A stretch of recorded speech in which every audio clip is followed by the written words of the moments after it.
been a few days, was celebrating the holidays with the family, was working on editing some new time travel future human stuff that I've really been kind of slaving away at. Today, we're going to talk about some crazy shit. First off, we're going to talk about this guy, Luis Elizondo, who it seems like he's kind of on a sinking ship. It seems like the things that he's done, the things that he's said are all coming back to haunt him, right? And that is kind of how it works, right? Like karma has this way of working like that, right? If you put out bad, you're usually going to get bad in return. So Luis Elizondo, maybe he had good intentions when he started this. I don't know. But I know that he has been actively part of what we have now dubbed the UFO hate group. And we started talking about the UFO hate group a couple weeks back. And we got about a quarter of the way into King Milkfart Harassment Archive X spot video, and we'll watch a little bit more of that today as well. And we're going to talk about this claim from like multiple people that are, quote unquote, on the inside that seem to be telling us that NHI are either superior beings to us, like angels and demons, or they're some kind of entity communicating with us through dimensions. And then, of course, there's my theory, which only accounts for some of it, but time travel. That this is actually us going back and trying to complete some kind of intervention that isn't going to, cause the end of reality and the world and time as we know it. But first, we're going to start with Luis Elizondo and some news updates. Now, I strung this video together for our news update summary. So this is going to have some highlights from Project Unity's interview on Rogan. And I also plugged in, this is a really old video of Carl Sagan. And I don't know if you've ever seen the video Flatland, but it's a very good explanation for interdimensional communication or interdimensional frameworks. So we're going to check out that as well. So here are our updates, our highlight reel, if you will. Age of disclosure. Yeah. Okay, I know everyone probably, right? Okay, that is... So a couple points on it. First of all, I'm not disavowing that. It was an interview that was done almost maybe 3 or 4 years ago when I was in the Senate, right, describing the allegations that people have come forward with. I had people that came forward to us. Some of these people were Navy pilots, admirals, generals, whatever. A little bit of selective editing, but it's okay because, you're trying to sell a show there.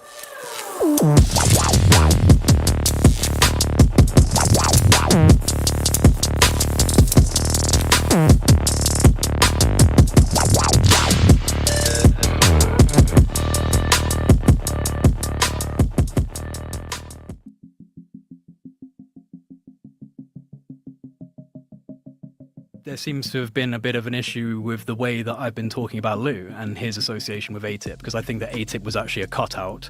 It wasn't a real program, and it was a cutout that was actually created for To the Stars Academy. When the whole kind of 2017 narrative and Lou Elizondo and Chris Mellon and all these guys started coming out, obviously we were all extremely excited about it. Over time, there were some issues, like some contradictions. Lou Elizondo especially has contradicted himself quite a lot, and some of us started to get a little bit suspicious of these people and just started asking questions. It didn't take long for us to be targeted by a pretty significant network online of people that were trying to hack and dox us and people like, he hasn't put his actual name out there, but people like Red Panda Koala was doxxed online, had his family house put out online, photos of his underage sister put out online. Some people have had their lives ruined by these people who are all connected to individuals like Lou. And Lou actually said that he came to burn ufology to the ground. Like, he actually said that in an article. He was like, I want to burn ufology, I want to destroy it. Does he know things? You don't think he knows things? What does he know? I don't know. Exactly. Regardless of the fact that this man has gone on stage and presented literal fake UFO photos to the public, which have been debunked in less than 24 hours, and he had to admit, this man apparently ran the Advanced Aerospace Threat Identification Program? I call bullshit. I remember the first time I met him, it was in 2018. The only reason he came forward, he was ticked off about how AATIP had been described in major media reports, and no mention had been given to the actual real program, the one that had a $22 million budget, lasted 27 months, and which put together the biggest UFO data warehouse in history, that had written all these papers that still have not been released. The world didn't hear that AAWSAP existed until years later. Jim Lukatsky wasn't putting out PR releases about AAWSAP. There was nothing. That was the last thing anybody said until the New York Times did the AATIP story. And then Jim Lukatsky felt the real story was being covered up. If not for that story about AATIP and the problems that he saw with it, he would never have mentioned this. I don't think ever. A program called AAWSAP, and it was run between 2008 and 2010. I was the program manager of that program. NIDS, NIDS, which stands for the National Institute for Discovery Science, which was a program that was funded, privately funded, that was focused on the UFO topic. It was a $22 million program that was focused on UFOs. It was run out of the Defense Intelligence Agency, and it was overseen by another intelligence agency, the Undersecretary for Defense and Intelligence. And AAWSAP stands for the Advanced Aerospace Weapons Systems Application Program. So November of 2008, I was recruited into the AAWSAP program. I was employee number 1, but we ended up with about 50 full-time employees that were only focused on investigating UFOs. The focus for AAWSAP was twofold. Number 1, it was exclusively focused on measuring UFO performance. In other words, sensors were used to capture UFO performance. But the second and more controversial part of the AAWSAP program was that it was investigating effects of UFOs on people. Ultimately, what ended up was that once we started interviewing people, we started getting evidence of paranormal effects as a result of interactions with UFOs. I have an issue with the idea that someone like Luis Elizondo can go to the New York Times. So I just want to pause that and go back to this screenshot here, because it's interesting. Now, what you're seeing here is Luis Elizondo's entire job fall to pieces in front of our eyes. And it was happening before this Project Unity interview, but now people are actually paying attention to it.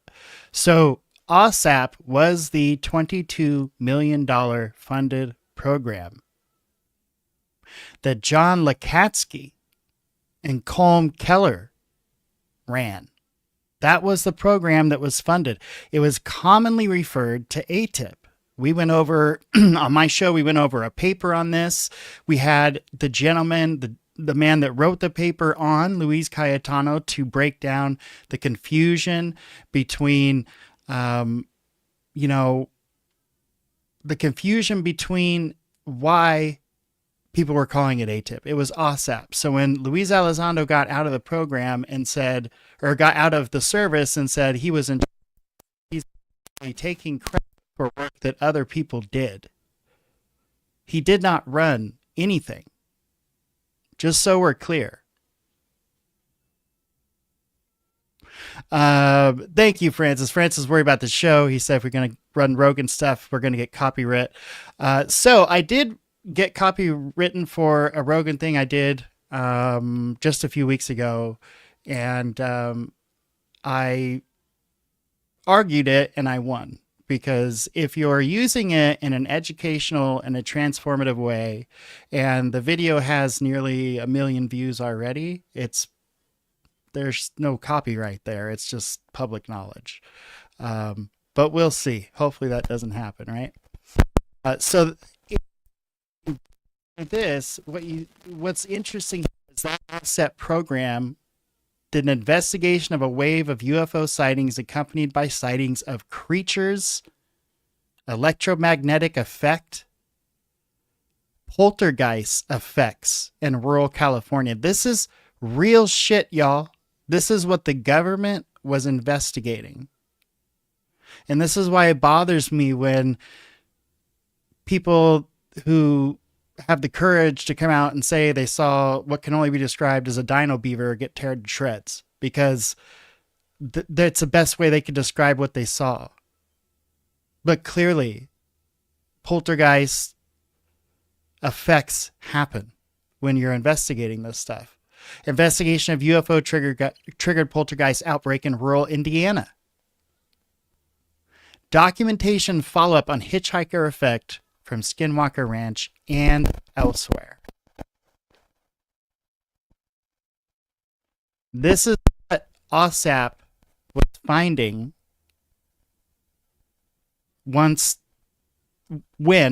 back when the brightest minds were running it and it was funded. That's insanity if you let that sink in. Normal effects as a result of interactions with UFOs. I have an issue with the idea that someone like Luis Elizondo can go to the New York Times and say that the Secretary of Defense wasn't being briefed on UFOs, and I'm the one that was running a program when people like Julian Assange and Edward Snowden are being thrown to the wolves for just revealing standard national security issues. This is meant to be even deeper, right? It's a black budget.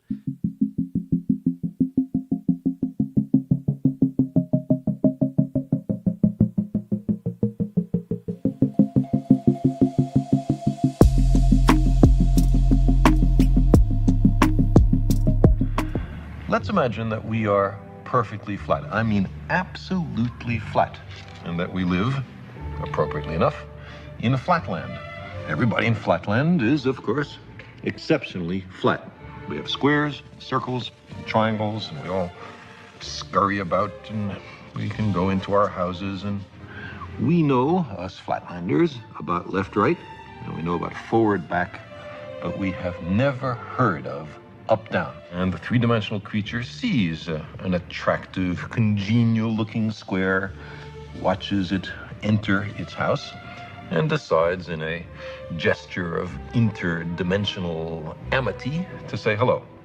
Well, the poor square looks around his closed house, sees no one there, and what's more, has witnessed a greeting coming from his insides, a voice from within.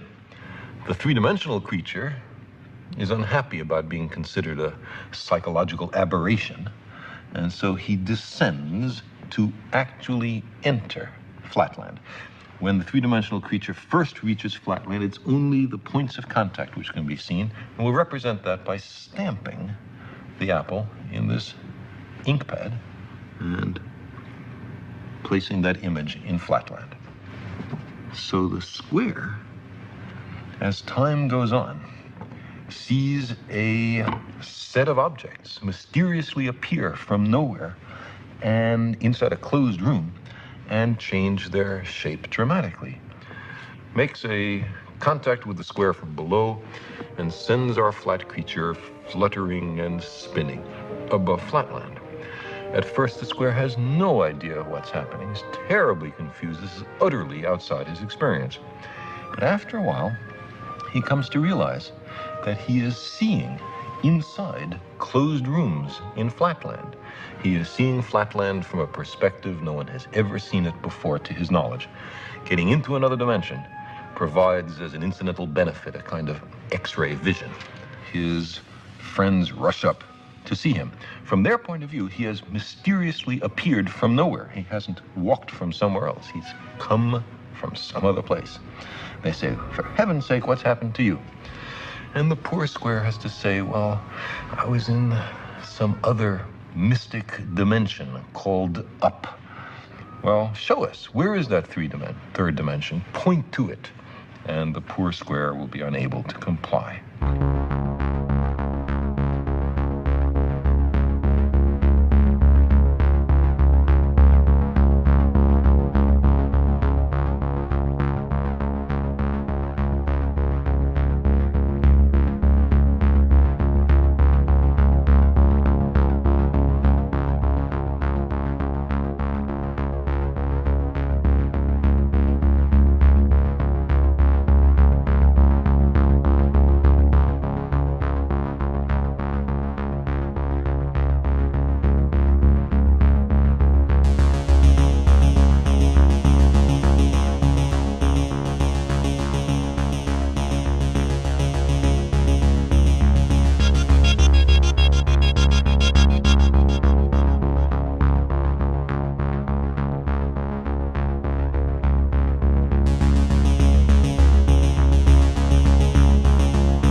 Non-human intelligence exists. Non-human intelligence has been interacting with humanity. This interaction is not new, and it's been ongoing. And there are unelected people in the government that are aware of that. You've got the potential for a covert agreement where people are benefiting from the status quo that is non-public. The potential for misdeeds having occurred and the desire to cover up misdeeds. Seeing that non-disclosure of uncomfortable aspects of reality is a universal constant across cultures and across time. Like, you don't want the adversary to know what you know, and so on. So profound and impactful. And as Peter Thiel sort of alluded, there may be technology with unknown ramification, and if you let that out there, it could have a significantly detrimental effect. A realization of angels and aliens. Realization of angels and aliens. Short answer, because angels and demons of the Bible are real. They are the extraterrestrial time travelers. All the stories in the Bible are real. Angels and demons, Paradise Lost, John Milton and Lucifer and Satan is real. They're all real. They're all coming back. It's all true.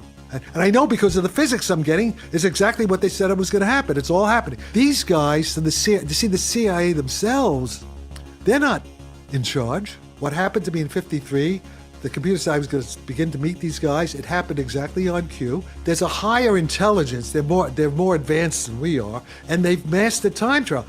I'm working on the equations of time travel. That's what I'm doing. That's what all this stuff is. That's what they're doing at Lawrence Livermore now. Here at the Lawrence Livermore Lab, this is now officially the fastest supercomputer in the world, #1 according to top500.org. This supercomputer, assembled by HP using chips by AMD, takes up 7,500 square feet. It generates so much heat, it requires 28,000 tons of cooling. On one of the benchmarks that we ran that tested, it was about 1.7 exaflops. That means El Capitan can perform 1.7 quintillion math problems per second. Since the United States no longer conducts live nuclear bomb tests, the primary mission of El Capitan is to ensure the safety and security of our country's aging nuclear stockpile. Today, scientists aren't limited to watching nature do amazing and weird things. They can engineer systems using these properties. They can make something be delocalized, neither exactly in one place nor the other, nor exactly in two places at once, what physicists call a superposition. They can entangle two things such that neither is independently real, and only their whole combination has an independent reality. They can even tunnel or quantum leap something through a barrier and have it appear on the other side as if by magic. In classical computers, information is at its most basic level a bit, either a 0 or 1 state. That's like your light switch being on or off, or more likely in a computer, it's a magnetic domain that's oriented up or down. When you're talking about a quantum bit, you now not only have something that's analogous to 0 and 1, up and down, but you also have the ability to be in superpositions of up and down. Quantum bits, or qubits, can not only be in two states at the same time, they can share or entangle their states across many qubits, increasing their computing power. A lot of the quantum computing that goes on in this lab is trying to use electronic circuits to emulate the same behavior as atoms. We've become able to make pieces of metal that also have these discrete sets of energy states, at least when we make them cold enough. The key ingredient to accessing a circuit's quantum properties is temperature. If you freeze some metals colder than the vacuum of space, they become superconducting. But I would call it a macroscopic quantum state. The idea is that when you get cold enough, all these electrons start moving in lockstep, all doing exactly the same thing, right down to the quantum mechanical level. So even though it's a huge macroscopic number of electrons, it's behaving like one electron going around an atom. This nonlinear part of a qubit is incredibly small. In fact, it's invisible to the naked eye.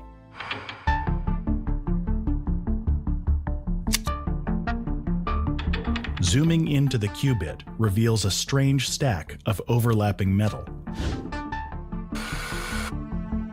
This is called a Josephson junction. This quantum tunneling is what gives the qubit its nonlinear energy level. Every kind of amplifier adds its own noise. That's both just an engineering truth, and we're at the level where we get the physics truth. You can actually quantify how little noise nature allows an amplifier to add, and we get as close to that limit as we can.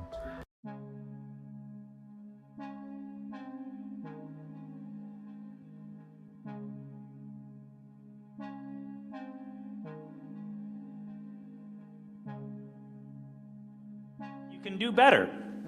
It's true that the simple ideas that you might have about time travel would lead to some paradoxes, but you have to decide, does that truly mean that time travel is simply logically impossible? Or is there some way around it? Could we possibly do better? Well, you can do a little bit better, and this seems like a cop-out, but the basic rule that has to be obeyed is that there are no paradoxes. What this means is that even if you could travel into the past, what you could not do is change it. And I really want to emphasize this, that as far as we know, even if it were possible to go back into the past, nothing that you could do once you got there could affect the series of events that we know happened. So if you can travel back into the past, you can't mess with it because we know it already happened. It's different from the future. We think that for the future, we can make choices. You can decide today what to have for dinner tomorrow night. We do not think that you can decide today what to have had for dinner last night. If time travel were possible, it would necessarily imply a form of predestination. What you were able to do in your own personal future is limited if that personal future happens in the past. Let me imagine that I can hop in a time machine and go back to a moment before my parents left. What would stop me from killing them or somehow stopping them from meeting? And the answer is something. What's not possible is that you can prevent them from having you, because we know that already happened. The amount of time that will elapse that you will feel on your wristwatch depends on the gravitational field that you're in. I already told you it depends on how fast you move through the universe, but it's also true that how much gravity you feel affects the rate of time. Roughly speaking, time moves more slowly in a strong gravitational field than in a weak gravitational field. So the point is that this singularity is not a place in space. The singularity is your future. The singularity is a moment in time. When you're here, you're just going to the future. You're not going left or right. You could just not do anything at all. But you will inevitably age into the singularity. In special relativity, there's no absolute notion of simultaneity. There are light cones, but it's still true. You inevitably march forward. In general relativity, the light cones start tilting. They're affected by gravity. So a brand new possibility opens up.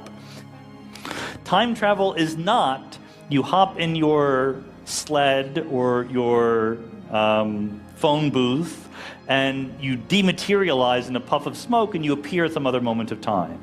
That's crazy talk. What it would really be like is you hop in a rocket ship, you hop in some vehicle, you travel on the right path through the universe that takes you to a sufficiently strong gravitational field that you can be flung backward in time. At no time do you disappear, you do not teleport. It's not that your consciousness is suddenly imported into a past version of yourself.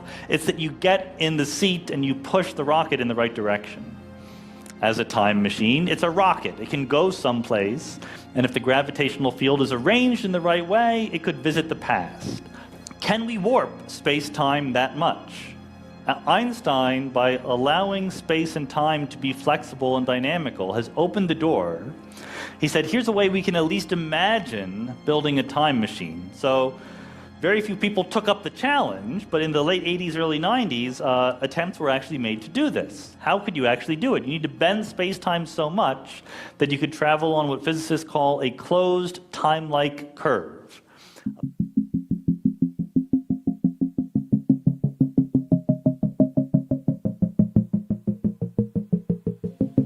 All right, so that one ends there. This is not going to be a time travel space, though. This is a UFO news update space. I do have a time plan tomorrow to get kind of deeper into the time travel theories, but very interesting to think that it's not hopping into a device that's going to beam you back to a certain time. What you'd actually be doing is getting into a craft, finding like a gravitational curve where you can essentially kind of ride that current, for lack of a better term, back into a previous time and sort of come out the other side. That is realistically what time travel would look like. So Luis Elizondo, damn, you get on. It's funny. Like, there have been people on X that have been talking about this a lot for a long time, like a long time.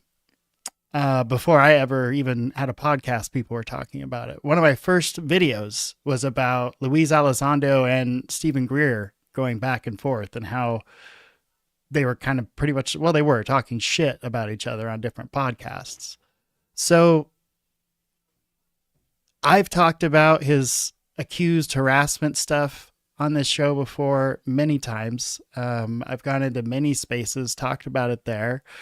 If you are harassing and doxing people, like, you're not a great person, right? Because, like, it's one thing to argue. Don't get me wrong. I'm not saying like everybody on X should be nice and this and that and the other. Like, it's one thing to have an argument and to be a dick. Sure. But it's like quite the other to do the things that he's done. In particularly, what stuck out to me in that interview is what happened to Red Panda Koala, friend of the show, where his minor sister's information was doxed.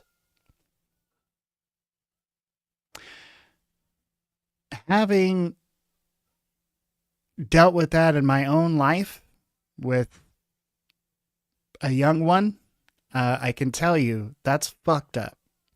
That's like, that is beyond low. And also, like, the whole thing is because he's just providing information. It's not like these people went out there to ruin Luis Elizondo. It's that everything Luis Elizondo put out ended up being bullshit.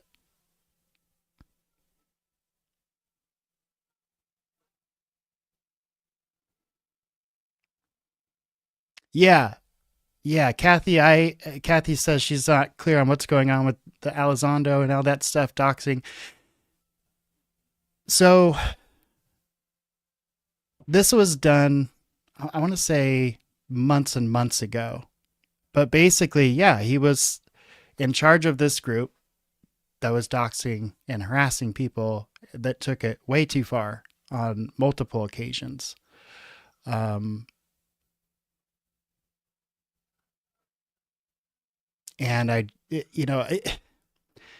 that's not arguing with someone. That's like harassing someone. That's putting their family at risk when you do something like that. That's next level shit.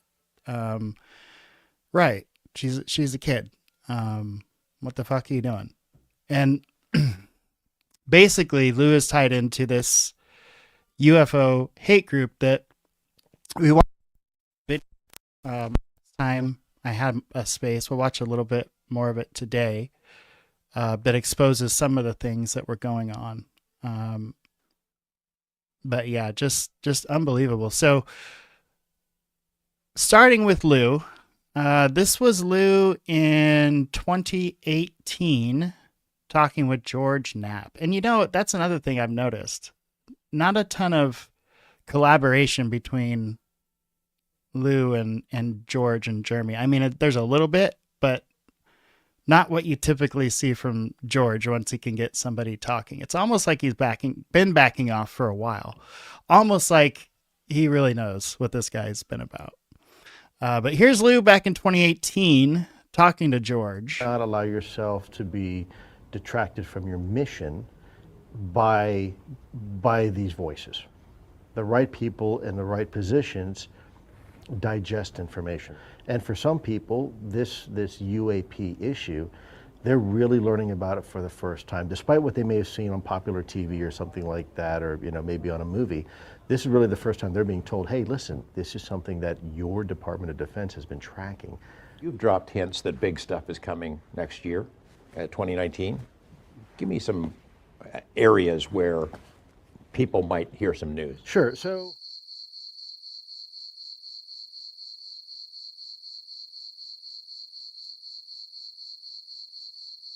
bottom line is that they've admitted that these things are real, that they're flying around. We don't know where they're from. We don't know where they're going. We don't know who's behind it. We don't think it's foreign adversarial, and it's not ours. Some terrorists that were going to fly remote-controlled airplanes. This is the pre-drones. These were the drones of 2 decades ago, loaded with explosives and fly them into the White House. And here we are today, after 20 years, still dealing with the same problem. The bottom line is that the federal government is not being honest with the American people. You've actually seen what you believe may well be alien technology, an implant.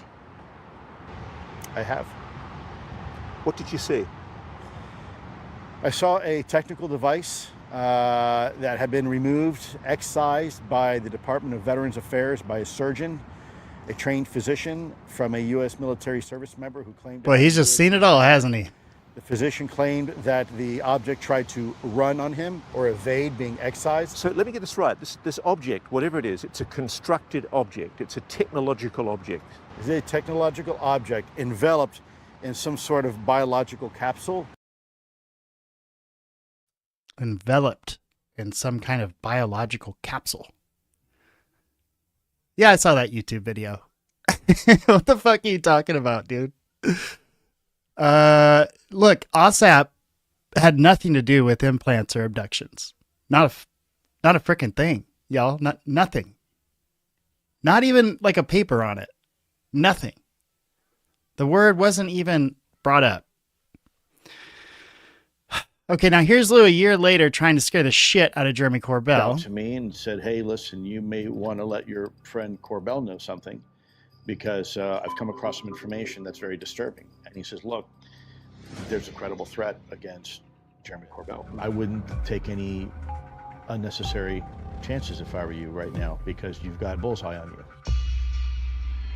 This was somebody who actually had real means and capability to do something, and they knew who you were and where you live, and it's somebody who potentially intends to do real harm to you and your family and has a means to do it, one way or the other. You've got a concerted effort within the government that's very sophisticated, and it will probably come out. I have to be really careful right now because I don't want to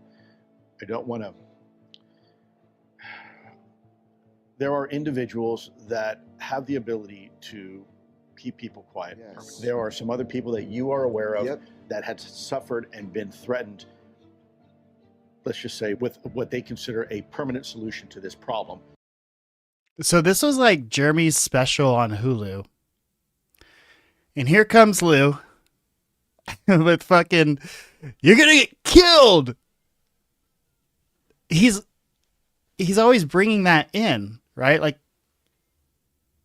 I know, you know what, Kathy, we're just going to take a moment here and pray for Lou's chin, because whatever that monstrosity is down there, I mean, I don't know what he was going for. Again, I think this was like 2019, 2020, but yeah. Oh my goodness. Okay. All right. Now, Lou reviews. People, some people love him, some people hate him. I totally get why Lou reviews is pissed, because he spent a lot of time and energy investigating this stuff. And Lou Elizondo, when he first came out with all this stuff, seemed like the real deal. I'm not gonna lie. I thought he was telling the truth. Why would we think he would be lying for a second? So I was like there. I was like believing. Oh, AATIP. Oh, all this shit. Yeah.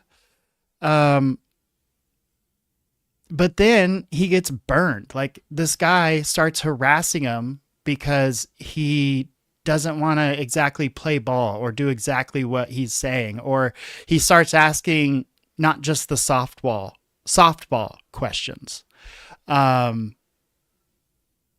Okay, so here's now this is Lou Reviews kind of summarizing like how he got harassed by Elizondo and his little minions. Genuinely trying to wrap my brain as to why I'm being blackmailed for something I didn't even say. I'm being told you better apologize or we're gonna put out something that explains everything you did wrong and how you fucked Lou Elizondo and backstabbed him. And I was like, well, I mean, you were in a loop before even the blackmail came before out. even you were that, in a loop because you got this weird email from Lou saying these people that are, kind of your friends, people that are scum of the earth, people that are doing like the detrimental to national security, like, lunatics, and like I forget. The Felon 5 was like the least offensive thing that he said in there. Yeah. Well, okay, so okay, I think you're confusing things. So right before the show, right before the show, remember when he was he looked pissed off? Right. And he looked upset before the show. And I was like, fuck. Like, we all picked up on it. And then we had the show.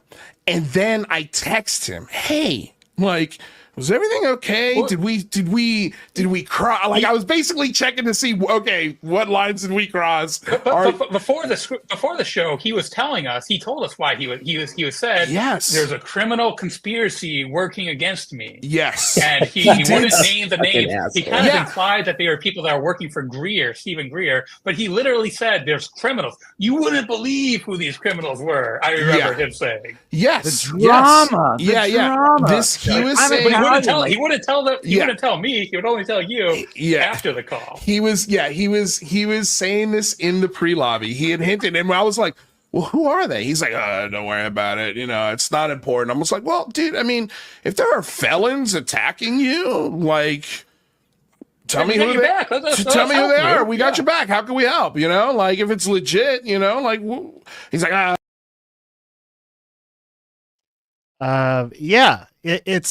It's pretty amazing. And then here's Elizondo. Now, this is just shameful, in my opinion.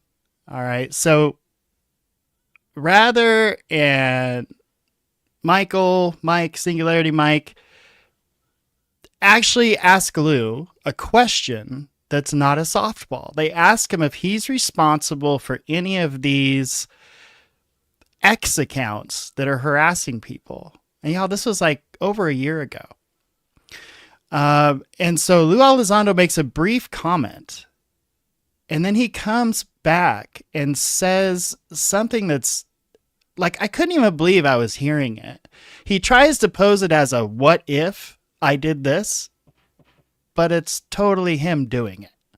Because it's helpful and effective, because you're not quite comfortable providing out your personal information. I get it, and I respect that. But the same holds true for other people. The same feelings and concerns and fears you may have is precisely the same concerns and fears that other people have, and probably including myself. That's a great, I mean, Yeah, I feel like it's a soft yes, but I think it's a great answer, man. And yeah. What were you gonna say, rather? Well, yeah, Hopefully it's not a crime, right? No, it's definitely not a crime. That's for sure. But there is kind of a weird dynamic going on in UFO Twitter, and I think that there was an account that was almost an open secret that was yours, and I'm not sure if this one actually was yours or not. But there's a lot of people on your supporters who would kind of clamor and onto what that would say, and kind of rallying cry, and it seemed to kind of stoke fires of division rather than uniting people. And frankly, I found that a little disappointing if that account really was yours. But I do understand. Well, I don't know. You haven't asked me. And let me ask you this: bureaucrat one or something like that. I see that on there right now. That is not me right now. I'll tell you that. That is not me. It was that account was deleted, I think, in November, and someone took it over. So that account that's posting right now definitely isn't you. But so let me ask you another question. Okay, so did you all see his face change when he realized Rather wasn't going for the softball answer? I just want you to look at his expression once Rather says, yeah, but. So here's normal Lou, right? Just talking Lou. But then watch his face once Rather doesn't go for his answer. It was that account was deleted, I think, in November, and someone took it over. So that account that's posting right now definitely isn't you.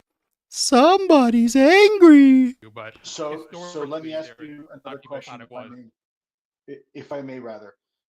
If I called your mother a hooker, how would you? And I'm being honest. I'm not saying that. I'm asking you hypothetically, if I were to call your mother a prostitute, or your partner, or your kid, how would you feel about that? Yeah, I would not like that. Yeah, what the fuck, dude? That's not a... Do y'all see how... Y'all know. My viewers are smart. Y'all know what just happened there, right? Like, that's what he did. He called his mother, his wife, his kid a whore. But by saying what if before, he thinks that covered him. No, dude, you're a piece of shit. Like, honestly, Rather, like, nicest guy on the planet. And because he doesn't buy the softball answer, Lou ain't having that. Well, how about I call your mom and your kid a fucking whore? Dude, what? This is why you got talked about on Joe Rogan, Mr. Elizondo, not because people have a vendetta against the truth. It's because you're a piece of shit. That's why. All right, last thing on Lou, and then we're going to move on. Now, this happened a little while ago. He responded to the fake pictures. And I think it's funny because even in the response, what he says is an apology. He doesn't apologize. It's like when somebody says, I apologize, I made you feel that way. That's not an apology. That's like, I'm apologizing that you're a sensitive bitch. It's basically what you're saying. So that's what we get here. So first, it's a breakdown from Dolan on what it means that this guy that said he ran AATIP, a program that doesn't exist, what it means when he's showing fake pictures. And then Lou Elizondo's response. Consensus out there is that this is a standard irrigation pit. I mean, this has been mercilessly ridiculed and mocked online. And, you know, you really do have to acknowledge here. I mean, yes, Lou did state he cannot vouch for the veracity of the photograph. He didn't take it. This is not vetted. But you really have to think here. This is the second time that he has stepped into something like this. This happened about less than a year ago. with another photograph that was shown not to be an actual UFO. So, you really have to just recognize that this is a time for, you've got to be careful when you're putting evidence out there. This was not vetted. It is questionable evidence. And clearly the skeptics are going to jump all over it. You've got Representatives Luna and Burleson. They're staking political capital on this briefing, which included very significant claims about, recovered non-terrestrial craft, NORAD detection capabilities. We'll get to that. So this distraction, that's really what this looks like it could be, is very likely to overshadow testimonies from other witnesses who are describing important encounters. Tim Gallaudet's one of them, the Admiral. He describes some very well-documented Navy encounters. And so I think, this mistake is going to create exactly the ammunition that skeptics want, which is instead of where the focus should be, which is on the very substantial sensor data, multiple military witnesses, all the scientific analyses presented by other panelists. They're going to jump on this and dismiss the whole thing. The UAP disclosure movement cannot afford basic errors when you're fighting decades of institutional resistance. I guess I'll just leave that there.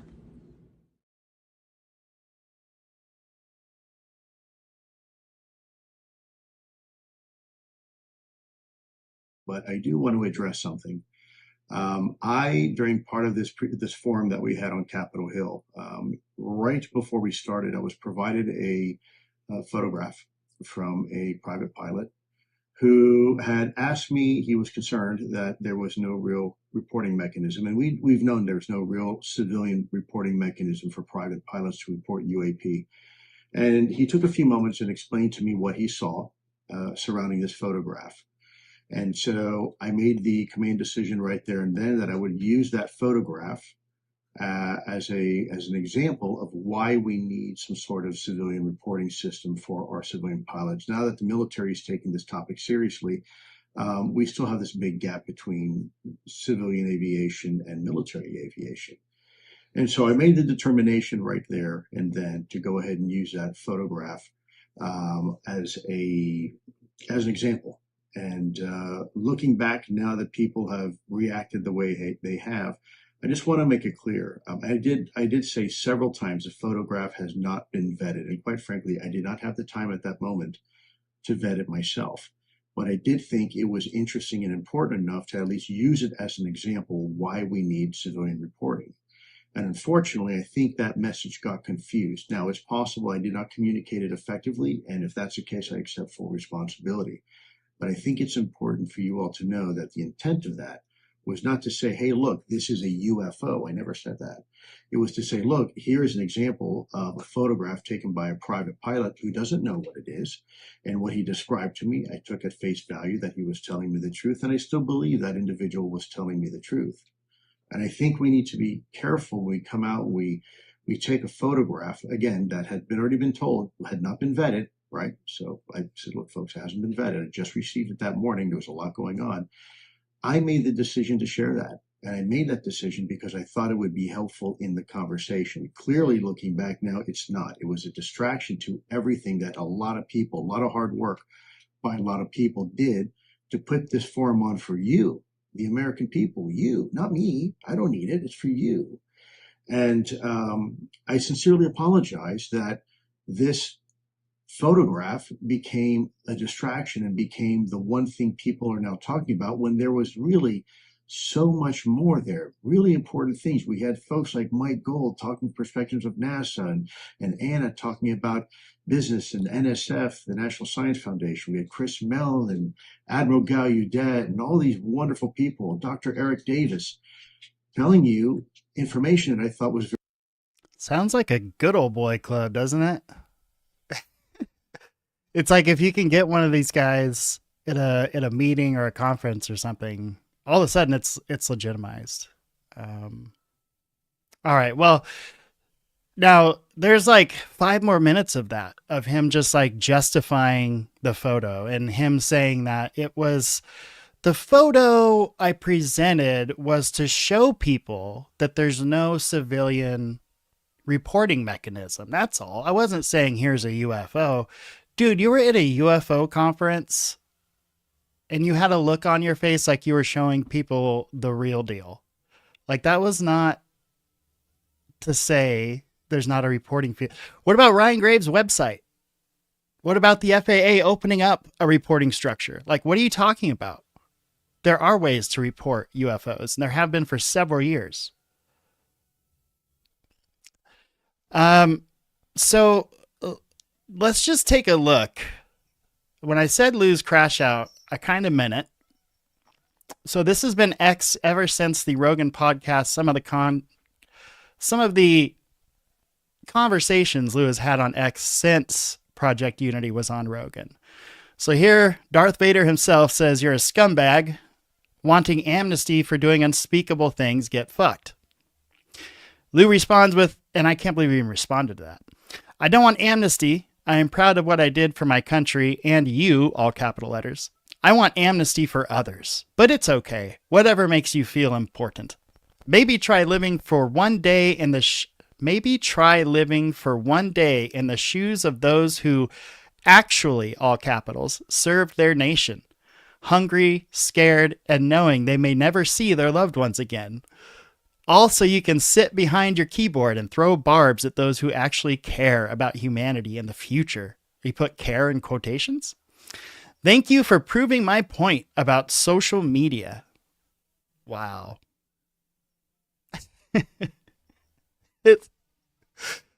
It's pretty comical, isn't it? Like, why are you responding to Darth Vader? Like, who gives a shit if Darth Vader calls you a scumbag and says gets fucked? Like, aren't you too busy for that? So this is a response to a comment someone made. He said, brother, it's okay. Not really, but this is politics. No, it was the Joe Rogan show. It's also a rich environment for hucksters and clicks for likes. Wow. My real concern is that statesmanship seems to be a dying art these days, not directed at Eric, and that our government had fallen into the social media trap of instant gratitude and the dopamine hit that fools us into thinking that any of us is any more important than anyone else. Hello, run-on sentence. We are not. We are all desperate little creatures searching desperately for the answers we seek so we can sleep easy at night. Okay. Maybe that's how you feel.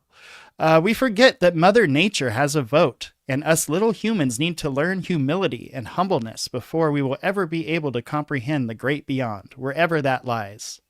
Then he says, I appreciate you to this person that I guess was posting positive. And for all you haters and trolls, just wait until you see what I have coming next. Muahaha. Just kidding. Not kidding. Gee, where have we heard that from Lou before? I'm trying to think. Oh, somebody put it together for us. So this is the last 4 years of Lou saying next year is the year, y'all. But this time it's different. This time, he means it.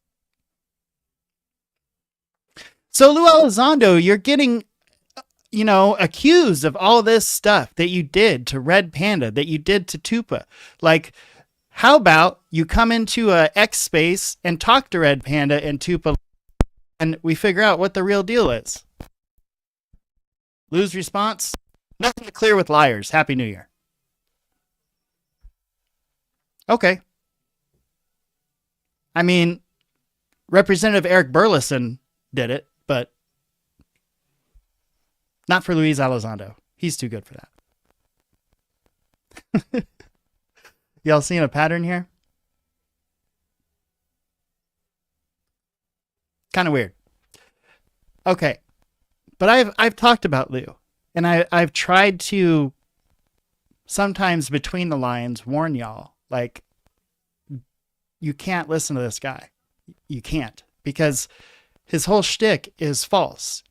One of my first first podcast was with Luis Cayetano talking about how AATIP and AAWSAP are the same thing. And that Luis Elizondo just took credit for a misunderstanding and took advantage. Came out, wrote a book, did the podcast tour, no different than any other grifter. Wasn't running AATIP because AATIP isn't a thing. It was AAWSAP. They referred to it as AATIP.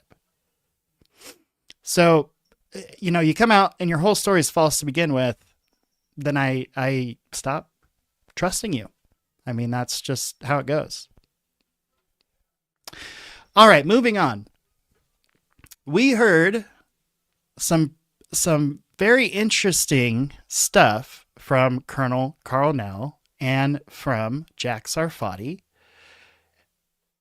And they referred to these species or life forms, NHI, are essentially time travelers. And they are higher beings than us. They are more intelligent. And they are higher up on the pecking order than humans are.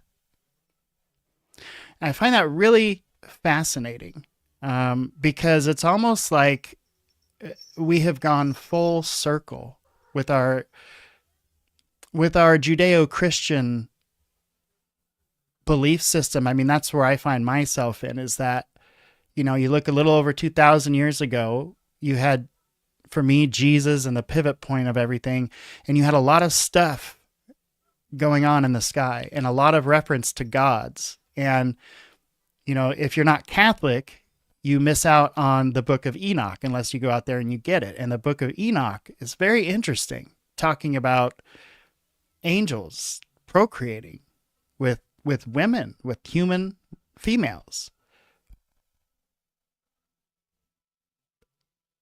And so for me, I start thinking like, we got to think outside of the box.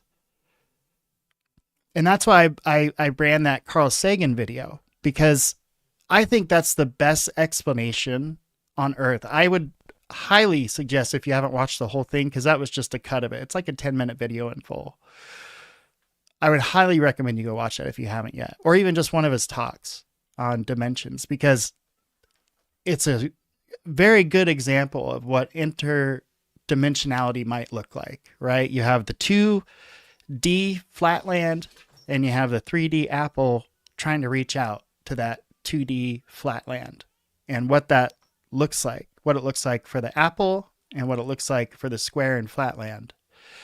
And if you can visualize what we're seeing, some of what we're seeing in the skies, some of what we're seeing in the ocean might be related to this. Communication through interdimensionality has happened before.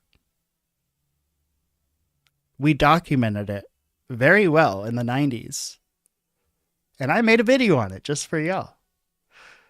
Check this out. This was, so Scolay, you might have to fact check me on this. I believe it was mid to late 90s.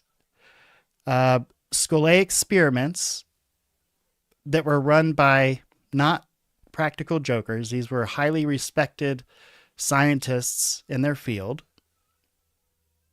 And they had communications with, they don't know what. They don't, is it NHI? Is it something in another dimension? Is it someone from another time? Because you'll see some of the pictures. Yes, they left pictures. They sent us pictures from another dimension. Show events in history. You can't make this stuff up, y'all. And the fact that people don't talk about this more is just amazing to me. So we're going to check out this video. I hope y'all enjoy it, and then we'll come back and talk about it a little bit. Team was a team of spirit personalities who had lived a life on this earth. Several of them had been scientists whilst they were here. We heard the camera moving round over our heads, clicking and being wound on by spirit. In total darkness, so that in reality, nothing should have showed up on the film. But when the film was developed, there were amazing pictures.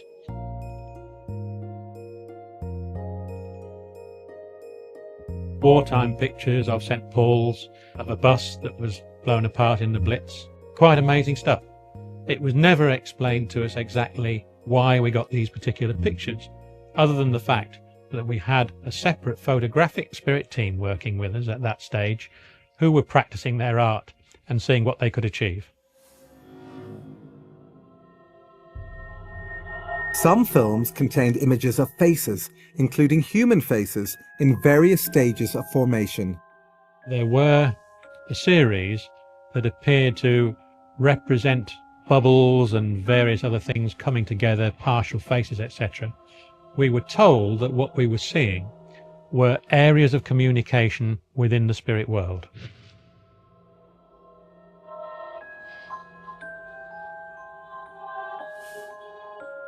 The Skull Group believed these faces were images of deceased people, which were somehow projected from the other side. To them, this theory was confirmed with the appearance on another Skull film of this blurry profile. Communicators through the mediums informed them that it belonged to a man named Kingsley Fairbridge, who had died in 1924. All right, now this whole documentary is super long. So look up Skull Experiments if you want to watch the whole thing and get the intro story. I'll try to give you a quick overview, but essentially it's believed that in this home, in the basement of this home, there's a psychic medium and there's several scientists where they're isolated from all human contact in the basement of this house. And these images that you're seeing, it was communicated to them to bring in 35 millimeter film roll blank. Like, you know, back in the day, you had to get the film, roll it in like the old film. They were told to bring in blank film. So they bring in this blank film inside, it's sealed inside the canister. There's two people there verifying this, right? Reputation on the line. They're highly accredited. They are highly regarded where they're from as research scientists. Their name is not coming to my head. So again, you'll have to look up the full documentary. But at any rate, they bring this film into this basement. And when they leave, they go and they get this film developed. This was empty film. And what we're seeing, what you've been seeing, are the images that they recovered from that empty film. Such a catch up, just a little bit. We were put in touch in a very obscure way with his daughter, who was happy to agree that that was a picture of her father.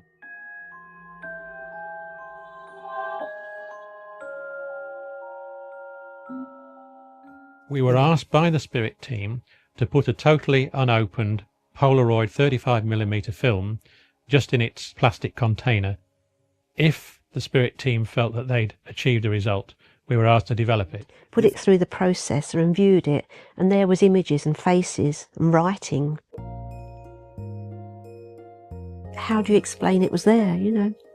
In order to counter accusations that they faked these images, the group invited independent investigators to select the films. I'm 100% certain that the film I selected was the same film that was returned to me at the end of the session. The film was immediately processed in front of him. Halfway along the film, we could see a Latin statement. The spirit team had said that they'd worked on the film, and lo and behold, there it was.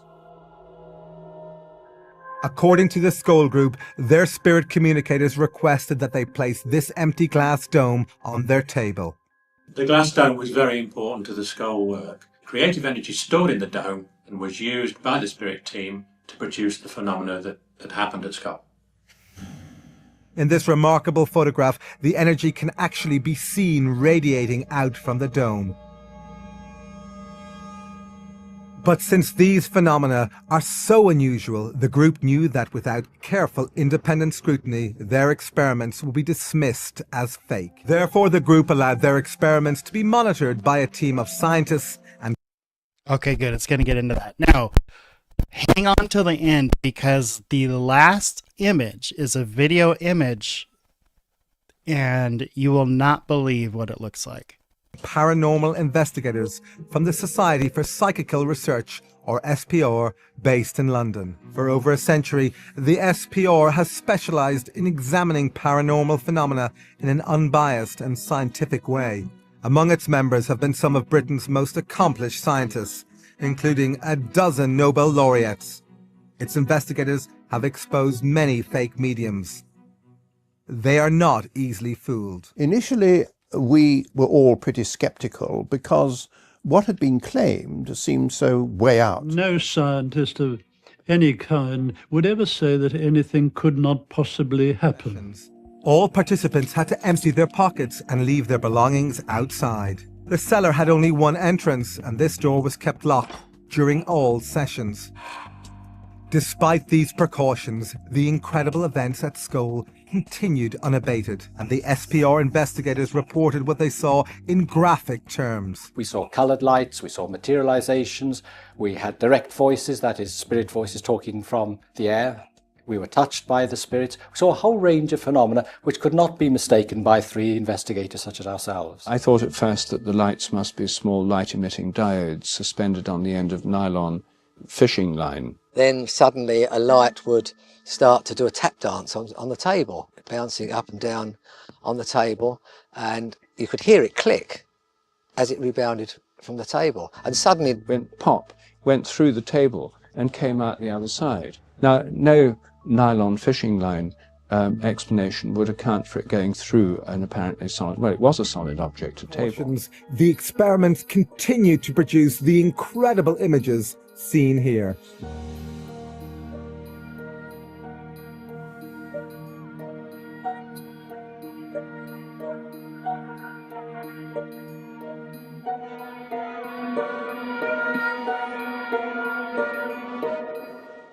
Other films contained poems in centuries-old German and fragments of Greek, Chinese, Hebrew, Latin, and even Sanskrit. Providing something which is a puzzle, which is difficult to solve, is simply because it is difficult to solve. It isn't readily available. It can't be easily attributable to the person sitting around the table. Despite lengthy investigations, the possible authors of some of the films, like this German poem, proved impossible to trace. But others were easier to track down. This one contains a poem by Frederick Myers. Intriguingly, Myers was one of the founders of the SPR and a passionate researcher into the evidence for life after death. Before he died in 1901, he promised his colleagues at the SPR that he would try to communicate with them from the other side. Could this film actually represent evidence of the afterlife sent by one of its greatest investigators? I think that those pictures can be explained only by imagining that the spirits can project their recollections and images onto a film in some way we can't begin to understand. Experiments. The Skull Group began a series of video experiments called Project Alice, after Alice through the looking glass. While it was recording, nothing unusual was seen. But when the tape was played back, these remarkable pictures appeared. We had images on the video, sometimes of what looked like a tunnel of light. Other times spirit faces were coming towards us. Sometimes what appeared to be a doorway moving. Video feedback doesn't produce this kind of result. As to what these extraordinary pictures represent, we can only guess, since their meaning was never explained to the Skull Group. This unworldly figure appeared.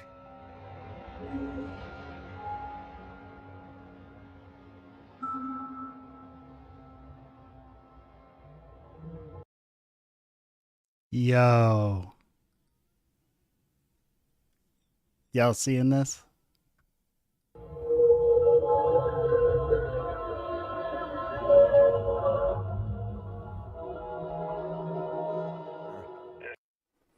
Kathy says DMT. That's a great thought.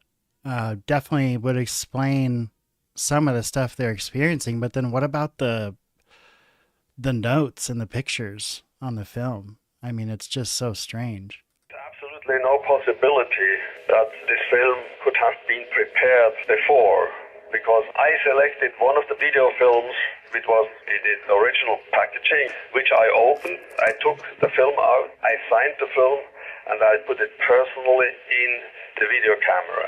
When we played the film, it showed at the beginning a number of bubbles of various colors. But there was one particular bubble on there in which the face of a person appeared, and it was a man with spectacles. Although Dr. Scher did not recognize this face, the Skull Group thought it might have belonged to someone who was trying to communicate with him from the afterlife. If you take all the phenomena within the whole of the Skull experiment over 2 years while we were there, I would say that the possibility of fraud and faking was nil. Yeah. And like the more you look into it, the more it's going to freak you out, because you start realizing like the people that saw the original stuff actually went there to debunk it. Like that's what they were there to do. Those scientists from that organization. And when they get there, they can't debunk anything. Everything is on the up and up. It doesn't look like they're being shady about anything. They're presenting all the evidence, up front. The video. I mean, if you look at that image, isn't it crazy how from communion on, and I mean, really before then, but that image explains and is associated with so much strangeness. And the fact that the AAWSAP reports that are still not released, by the way, reveal a connection between UFOs, paranormal activity, poltergeists is very interesting.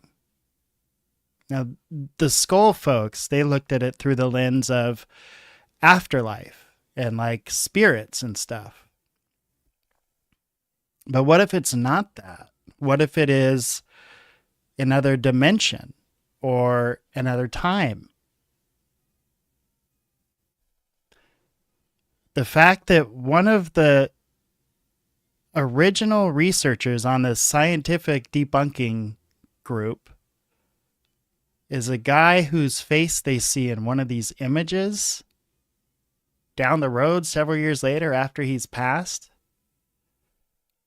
Wow. How do you explain that? Like, I have no idea how you explain that.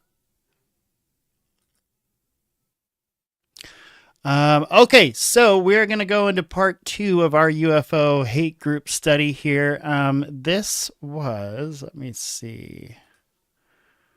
All right, so yeah, this is basically, this is basically the second part, Act 2, if you will, on the UFO hate group. Kathy, if you missed part 1, you can go back to my last live show, I think, or you can just go to King Mofart Harassment Archive, and this is actually the first video that's pinned there. And this is, like, I said this when I first started playing this, reviewing this video, was that this is mostly for like my YouTube subscribers, I think, because most of the folks on X have been seeing what these guys have been doing for a while. And this was, God, this video was made, can we get a date here? October 5th, 2023. So it has been a while. 2 years, 2 years and a couple months before a Rogan appearance with Polarity. So, okay, here we go.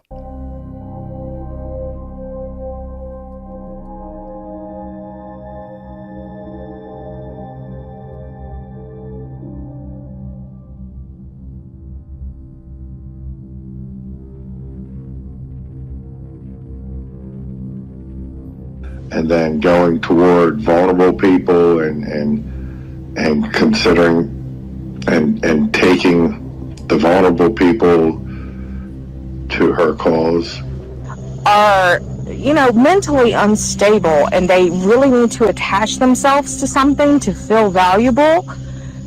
And you see the people who are backing them saying, hey, you're doing right, you're doing good, you are promoting something, you're going to be something by pushing this. And those people who are mentally unstable are the ones who are going after everybody in the community. So it's a little bit of both. It's not like it's direct, it's almost indirect harassment. I see a pattern when it comes to certain players in the UFO community. They surround themselves in one way, shape, or another with damaged people. Whether that is people that, like myself at the time, was suffering through severe depression. That are not in a good mental state, who are being manipulated and lied to, and it really destroys their lives. And people that are leading a narrative, and they're bullying other people, and it's a really ugly place. Bullying other people in the community, people like King Milkfart, I can't fucking stand that motherfucker. He's already blocked me because I've gone in on his ass multiple times. But people like that, these toxic people that intimidate people, because normal people, they don't want conflict, they just want to get along with everybody and then fire. But there's a bunch of people in this community that have been deliberately riled up in one direction or another. And that doesn't just mean people that have been harassed and doxxed and put on your side. It also means people that have been harassed and doxxed or just like nudged psychologically to be against you guys.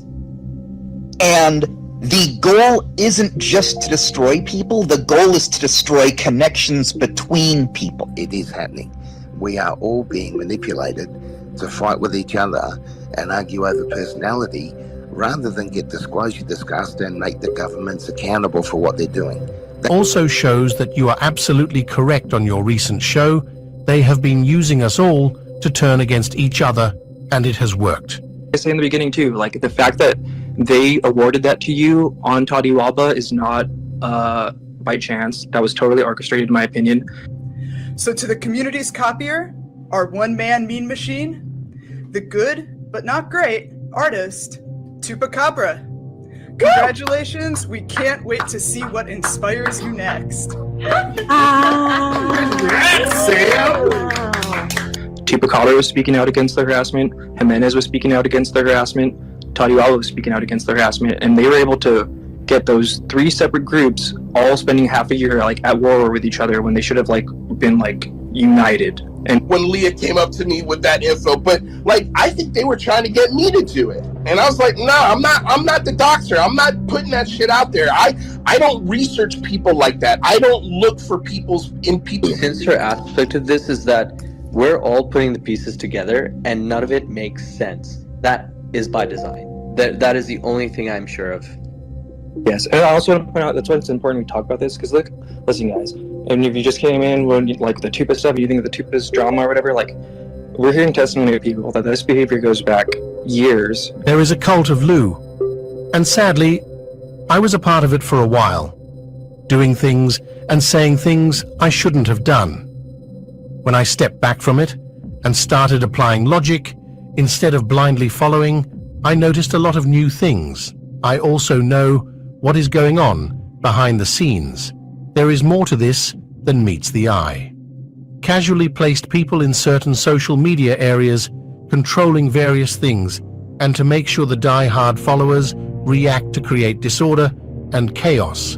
And it is not just the activists and the believers and the experiencers that are part of this. There are many people pretending to be skeptics who are pushing the same narratives and the same cults, multiple cults.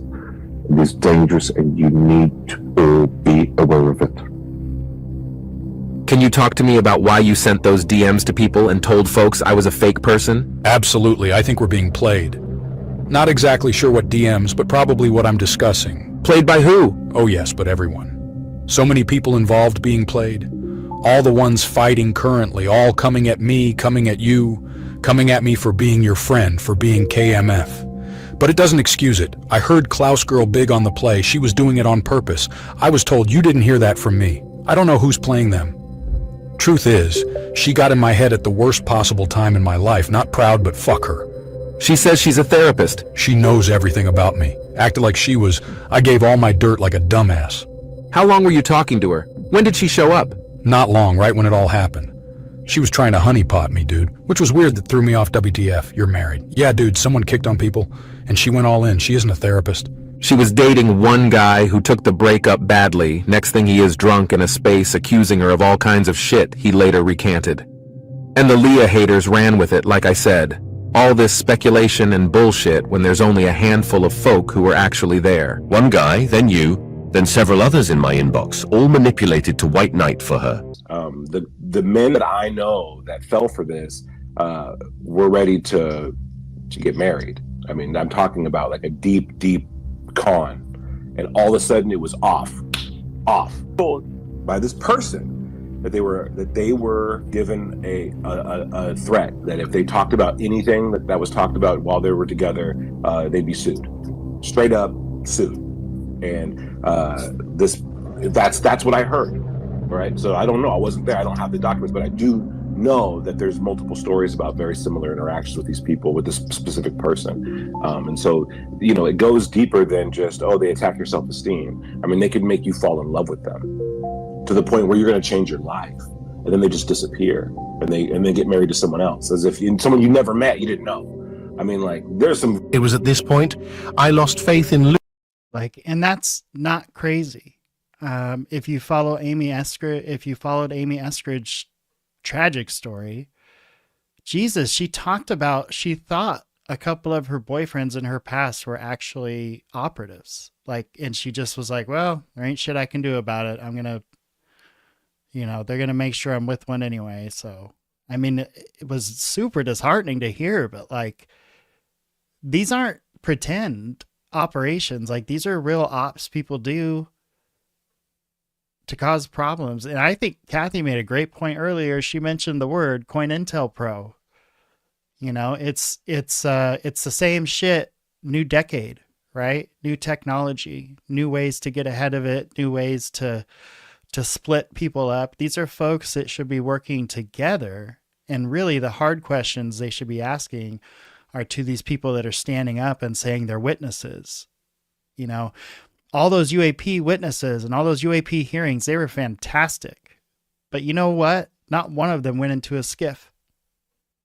Not since. Not a single person in those UAP hearings has gone into a skiff to give over the classified information they said that they had, that they couldn't share at the time because it was classified. But I can tell you in the skiff. It's been 3 years since Grush testified, and he even went to work on the UAP task force, but still hasn't testified in a skiff, still hasn't provided any secret information in a skiff. So how does that work? It's not bullshit drama when representatives show up in your spaces to try to clarify narrative, right? Not in my opinion. These are people really trying to impact people that are trying to figure this stuff out. Lou, and realized I had been a pawn in his game, being promised things. I was having trouble with another community destroying my life and pushing me to the brink of suicide many times.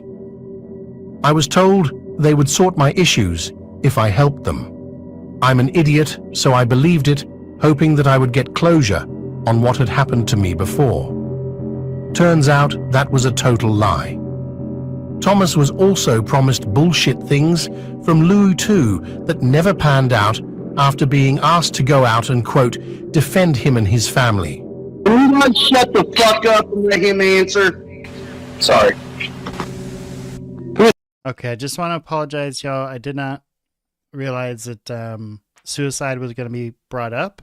If you or someone you know is feeling suicidal, for God's sakes, please reach out to someone for help. And if you cannot reach out to anyone nearby for help, please just dial 988 on your phone, call the Suicide and Crisis Hotline, and talk to someone. That's all you need to do, is just talk to someone.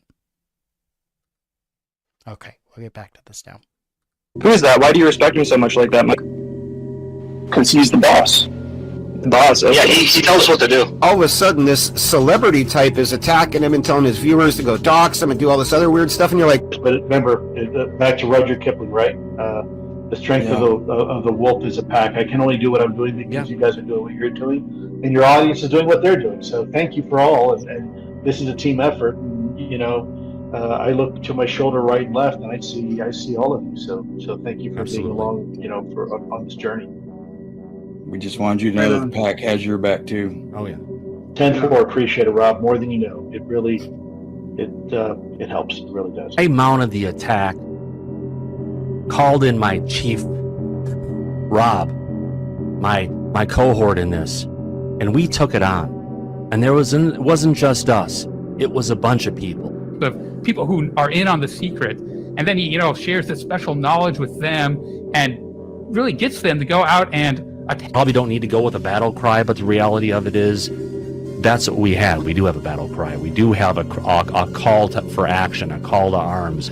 The start of the edge. I put out some tweets. This is a call to arms. This is the call to action for all of us to come together and support this great man and what he's doing. Well, it's just sitting behind a keyboard, anonymity in their mom's house. Right. That doesn't last forever with that, and they motivate some people, and Lou is not going. Now, what we're watching, y'all, this is build up. This is how the friend of the show, Red Panda Koala, this is how his own family, underage, was doxxed because of this. There's no limit to what these folks will do. It seems. Going to take any action, but I dare say that there are people that will find the motivation on their own cognizance. I don't want to say much more because I don't want to incriminate myself. I don't want to say much more because I don't want to incriminate myself. We worked closely with Lou. When Lou Elizondo got attacked by Area 503, I was the only person who stood up against Manny from Area 503. I even reached out to Lou Jimenez. He refused. So let's get this straight. Asking direct questions and asking for an actual real response to that question is not harassing. And it's not throwing someone under the bus, and it's not a hit job. It was Manny 503 asking questions nobody else had asked. Like, who the fuck is this guy? I did copyright strikes, and then I worked with James Fox and others to get additional copyright strikes. Until Thomas Fessler obtained my name in a legal document, my name had never been on the internet. And now it's being spread everywhere. For your karma, Lou. Interesting that in 7 or 8 years, nobody ever doxed me, nobody ever found me, and just a few weeks after I had to give legal papers to YouTube to a false copyright claim, who's buddies with some of these assholes, suddenly everybody's got all my personal information, my home address and everything. And the second you question something, you are booted out. There is a few people working on behalf of Lue on UFO Twitter at the moment, whose, quote, job it is to make sure we keep fighting. It worked on me for a while. I'm glad to be out of it. It's too nasty and viscous and calculated. Another angle they use is recruiting veterans, because it's so frowned upon to call out veterans so people don't question anything. It's all a club. I was more referring to Gary, stating that Lou was recruiting veterans because people won't question them. Who is he recruited, and what is this about? No one. The vets are just friends doesn't mean he's recruited. The vets aren't in the know that would compromise Lou's security clearance. Let's just say Based on what I know, I disagree. You're rogue now. So yeah, I just tweeted that out. But I was pissed at Corbell. But then some people that know Corbell well told me this is how it has to be. Like some people that know Corbell and know what's going on with this disclosure process talked to me about it and told me to chill the fuck out and understand why Corbell was doing what he is doing. So I'm not going to give him a hard time about it anymore. Yeah, Salon's had several pull aside talking tos, and he knows what's up. He's been learned. I think everything's gonna be just fine. Salon, you're in here, man. I got a lot of respect for all the stuff you've done, calling and whatnot, especially when you're injured. But when I post things like for Jeremy, right, I'll do some fan stuff.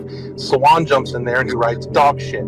They're grifted. They're garbage. They're fucking nothing. And to me, like, okay, man, you're allowed to have your own opinion. But these people, they have feelings, If you think Jeremy just walks around not giving a shit about what everyone says, I think you're probably wrong, man. Like, it's fucked up to come at people that way. But I just wanted to point that out, that these are good people, and they have feelings too, and they're doing the best fucking job they can. So anyhow. I've had the UAP talk with certain people that have, said the same thing as you. I'll just leave it at that. Tell Hayotian Lou isn't your fucking therapist. He doesn't own you shit, you self-entitled bitch. I'm unblocking you for this one. Bravo. I've been read in, so now it's just a time to patiently wait. I've been read in, so now it's just a time to patiently wait. Real clear, just to be clear. Yesterday in his space, King Milkfart said that Salwan got a talking to Bell and attacking that UFO podcast. So there is someone higher up who you guys both respect who's telling you who it's okay to attack and who you need to pull back the lever on when it comes to attacking. So thank you for that, Milkfart. That was very useful information. Except you got it wrong, because I didn't say that to Salon. I said that to Uplifting. So yeah, so it sounds like, So it sounds like it was exactly right, but And that's why I don't really shit on Jeremy so much every time. And also because Fettuccini or Uplifting Tweets has told me to calm down on that because he's friends with Jeremy. To be real, King Milkfart, welcome gentlemen. How you doing today? King Milkfart, above and beyond all, you have kind of been acting as the morality police on UAP Twitter and for the UFO community. It's like Luis Elizondo said, we needed to go ahead and tear this thing down for what the UFO community kind of deals with today. And you're trying to go ahead and tear down some of those negative elements and things that are out there where... Okay, so Ron Pandolfi is a guy who I was told to ask Diana Pasalka about. And I did, and she blocked me, and that's all that I know. Okay, yes, I said I will unleash King Milkfart. Okay, my husband was friends with him on Reddit before here. Guilty people, I'm gonna use my assets. And yeah, King Milkfart may have been one. He might be an asset I have access to. I think Chase Klotsky reached out to my wife and was like, hey, Lou saw your post and was really upset. He's not a homophobic person and he would really like to talk to you about it. And so we called my wife and she had a great conversation with him about how, that's not who he was and that kind of hate wasn't representative of him. Oh, and that was when Jeremy McGowan was kind of still, when they were working on the show and stuff, right? Before the article? I think... What article? The articles that McGowan wrote. It was before that stage. Okay. The next 15 minutes on the next live show. But very interesting getting into Jeremy McGowan there. Jeremy, a guy I've been bugging to come on the show for a while. May or may not get him on the show, but has a very, very interesting tale to tell about his experience with Lou Elizondo. He wrote about it on Medium, and on YouTube, once this gets all settled and done, I'll go in and post his Medium article in there. But basically, Lou burnt that bridge as well. It's such a long story, and if I just hit the highlights, you'll be like, what? But I highly recommend you read the Jeremy McGowan Medium article, and hopefully we can have him on one day soon, and he can kind of tell his own story and tell him what he thinks now that Elizondo has kind of been outed on Rogan as maybe a guy that we can't trust so much. All right. Well, that's going to do it for this live show. I really appreciate y'all hanging out. Tomorrow, doing my episode on future humans, so don't forget to catch that one. Put a lot of work into it. Got some good stuff coming. So look out for that tomorrow. I think I'm going to do it around 1 p.m. Pacific time. And that'll be that. So thanks for hanging out again, y'all. And I will see you next time if I can figure out how to end the stream. It's crazy. You don't do it for like 3 or 4 days, and it's like it's been months. All right, y'all. Have a fantastic night. Happy holidays. Happy New Year. All that good stuff. I will see you tomorrow.